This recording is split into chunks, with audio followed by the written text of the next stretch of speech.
Bu pamuk buğdaya benzemir. Çok mesarif istir. Su istir, çopo istir, toplanmak istir. Sayende biz çalışıp toplarık ha. Ula hırbo! Sizi eliniz ekmekte, aklınız avratta. Ben nasıl güvenem size? Sayende bizim avradı gördüğümüz yok ya. Ula ben mi söylemişim sana taksitle kara alasın diye? Çukurova'da 100 lira yevmiye verirlermiş pamuk ırgatlarına. Ayda mı? Yok ha, günde. Ulan nankör itler! Ben sizi bunca yıldır niye besleyen? Aa, Sıçtırma onu! Ya bunca mahsulatın ikisi benimse, biri sizin kıçınızdan çıkır. Ulan bütün bu şeytanlıklar senin kafanın altında çıkıyor, it oğlu it! Yahu!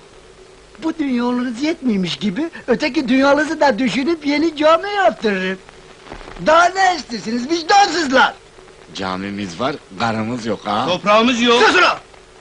Nerede görülmüştür kulunun ağzına laf etti? Yarından tezi yok.